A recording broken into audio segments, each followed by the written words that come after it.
Yes, we are live now. Hello friends, this is Prem and Perfect Science. Discuss करेंगे ABS environmental studies. सीजेट का ABS complete करा चुका हूँ। As it is वैसा ही question discuss करेंगे जैसा कि सीटेट में पूछा जाता है और बार बार पूछा गया है। तो शुरू करते हैं आज का सेशन। सभी को गुड मॉर्निंग, नमस्कार and Ram Ram. Whatever you feel connected with. अब प्रश्न है हमारा पहला प्रश्न, वाष्पीकरण विषय पर बच्चों की विविध सोच का आकलन करने के लिए निम्नलिखित में से कौन सा प्रश्न का एक नमूना हो सकता है। पहला ऑप्शन आप लोगों के सामने है, दूसरा ऑप्शन भी देख रहे हैं, तीसरा ऑप्शन और चौथा ऑप्शन। बताइए आंसर फास्ट।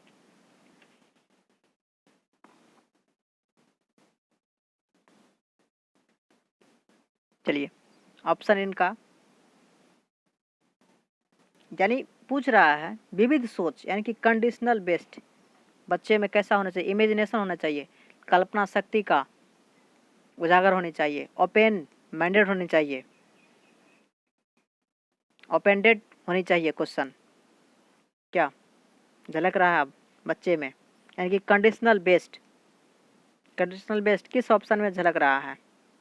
ऑप्शन नंबर 1, क्या होता यदि जल चक्र होता ही नहीं, यानी बच्चे को अपना तरीके से सोचने का मौका मिल रहा है, मुक्त वाला प्रश्न है और उसके क्यूरियोसिटी को बढ़ाने में मौलिक विचार निकल कर आएंगे, इसलिए ऑप्शन नंबर 1 इनका परफेक्ट आंसर होगा। चलिए नेक्स्ट चलते हैं। नेक्स्ट क्वेश्चन है, पशुओं की त्वचा पर विविध पैटर्न यानी डिजाइन किसके कारण होता है। ऑप्शन नंबर 1, उनकी शारीरिक शक्तियों को इंगित करते हैं। ऑप्शन नंबर 2, परावर्तित प्रकाश के कारण होते हैं। ऑप्शन नंबर 3, उनकी त्वचा पर बालों के कारण होते हैं। ऑप्शन नंबर 4, उस जलवायु के कारण होते हैं जिसमें वे रहते हैं। तो इसमें दिया गया है, एनसीईआरटी इनका आंसर लिया है ऑप्शन नंबर सी, उनकी त्वचा पर बालों के कारण होते हैं। उनकी त्वचा पर बालों के कारण होते हैं ना। ऐसे ऑप्शन नंबर बी लिया गया है गाइड सब में, लेकिन ये ऑप्शन नंबर बी गलत होगा। ऑप्शन नंबर ए भी गलत है, ऑप्शन नंबर डी भी गलत है। तो ऑप्शन नंबर सी इसका एनसीईआरटी इसका आंसर लिया है, राइट आंसर। ठीक है, चलिए नेक्स्ट इसका देखते हैं। 71 का घट पड़नी यानी नेफेंथीस का भारत में नहीं पाया जाता है। भारत में नहीं पाया जाता है, गलत है। मेढक कीड़े मकोड़ों और चूहे को चालाकी से फंसा कर खाता है, ये भी सही है ना। कीड़े मकोड़े को आकर्षित करने के लिए उच्च त्वरित ध्वनियाँ निकालता है। उच्च त्वरित ध्वनियाँ कहाँ निकालता है, ध्वनियाँ नहीं निकालता है, ध्वनि नहीं निकालता है, ये स्माइल निकालता है।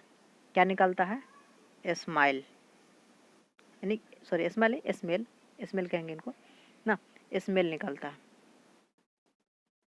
और चौथा कहता है का मुंह छोटी कांटियों से ढका होता है। हाँ ढका होता है, लेकिन ये स्मेल निकालता है, सुगंध ना, खुशबू निकालता है, जिसको कहते हैं खुशबू ना। एक गाना है ना, तुझे तेरी खुशबू से पहचान लूँगा, वही खुशबू से ना। तो इसका ऑप्शन कितना हो जाएगा बताइए। ऑप्शन नंबर 2 इनका राइट है, बाकी ये गलत है। भारत में पाया जाता है, कहाँ पर भारत में पाया जाता है, इसको आंसर रखेंगे हम लोग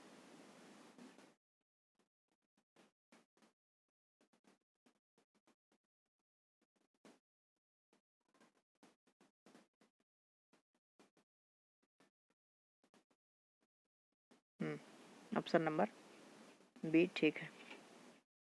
चलिए नेक्स्ट इनका 73। हमारे देश के लगभग सभी भागों में मिर्च का उपयोग भोजन के पकाने में किया जाता है। हमारे देश में मिर्च को लाने वाले व्यवसायी थे। कहाँ से आया था मिर्च हमारे देश में? हमारे देश में मिर्च दक्षिण अमेरिका से आया था। ऑस्ट्रेलिया गलत, उज्बेकिस्तान भी गलत। Option number A is right answer. Next है, चलिए एक शानदार क्वेश्चन।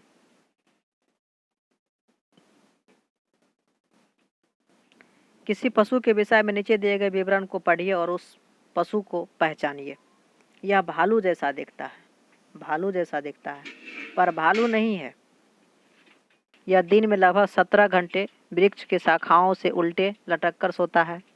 जिस वृक्ष पर रहता है उसी से पत्तियां खाता है। यह लगभग 40 वर्षों तक अपने जीवन काल में पेड़ से नीचे उतरने का प्रयास करता है, कष्ट उठाता है।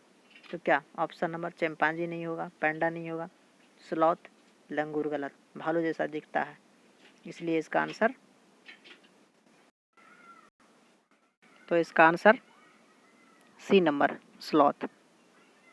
चलिए नेक्स्ट है 76 का। नीचे दिए गए जीवों के समूहों में से किनकी दृष्टि श्रेष्ठ होती है तथा वे मनुष्यों की तुलना में 4 गुना अधिक दूरी की वस्तुओं को देख सकते हैं?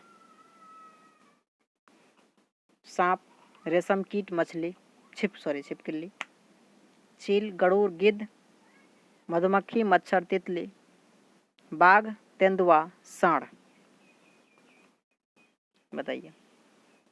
ऑप्शन नंबर 2 साफ साफ झलक रहा है, छिपकली नहीं, ये होगा मधुमक्खी गलत, मच्छर, तितली, 4 नंबर भी रॉन्ग। तो ऑप्शन नंबर इनका 2 इज राइट आंसर। चलिए नेक्स्ट 82। पर्यावरण अध्ययन की अपनी कक्षा में समूह क्रियाकलाप का निर्माण करते हुए निम्नलिखित विचारों में से किनका ध्यान रखेंगे? पर्यावरण अध्ययन की अपनी कक्षा में समूह क्रियाकलाप में बच्चे में समूह क्रियाकलाप की भावना विकसित होनी चाहिए और उसमें बच्चे में समूह में किसका ध्यान रखेंगे? बच्चों की रुचियों का ध्यान रखना है, ये भी राइट है। लड़कों और लड़कियों को समान रूप से रुचिकर लगेंगे, सही है, रुचि होना चाहिए दोनों को। इसमें मूल्यवान सामग्री लगी हो, ये गलत है, मूल्यवान नहीं, एक्सपेंसिव वस्तु को नहीं रखना है। और ऑप्शन नंबर 4 का था सभी धार्मिक और सांस्कृतिक पृष्ठभूमि बच्चों को रुचि देना चाहिए। बात सही है। एनसीएफ का था सभी धार्मिक और पृष्ठभूमि वाले बच्चों को रुचि देना चाहिए। तो ऑप्शन नंबर कितना? ए बी राइट है और डी राइट है। तो ए बी डी किस में झलक रहा है? ए बी डी 1 नंबर में। तो 1 नंबर आंसर इनका राइट हो जाएगा। चलिए नेक्स्ट मानव के पेट में आमाशय रस की प्रकृति होती है, वह भोजन के पाचन में सहायक होती है। कैसा? एसिडिटी, अम्लीयता नहीं, उदासीनता गलत है, ये होनी चाहिए, क्षारीय नहीं होनी चाहिए और उभयधर्मी नहीं होनी चाहिए। चलिए नेक्स्ट। जब कोई सपेरा अपने वाद्य यंत्र को बीन को बजाता है तो सांप के उनकी ध्वनि पर अपने सिर को इधर उधर घुमाता है। आपके विचार से सांप वाद्य यंत्र के प्रति अनुक्रिया कैसे करता है? उस वाद्य यंत्र को सूंघकर, सांप सूंघ के कभी नहीं करता, वाद्य यंत्र की ध्वनि को सूंघकर गलत, वाद्य यंत्र की गति को देखकर गलत, उस वाद्य यंत्र द्वारा उत्पन्न हुए कंपनों के प्रति अनुक्रिया करके, ये राइट आंसर। वाइब्रेशन, धरती में हुए कंपन को वो सांप पहचानता है। सांप को बाहरी कान नहीं होता। इसमें से पूछा जाता है किन जानवर के बाहरी कान नहीं होते। तो बाहरी कान किसके? सांप के बाहरी कान। जिन जानवरों के बाहरी कान नहीं होते वो धरती में हुए कंपनों को पहचानता है, इसलिए ऑप्शन डी। आई होप कि आप लोगों को वीडियो पसंद आया होगा। Thank you so much.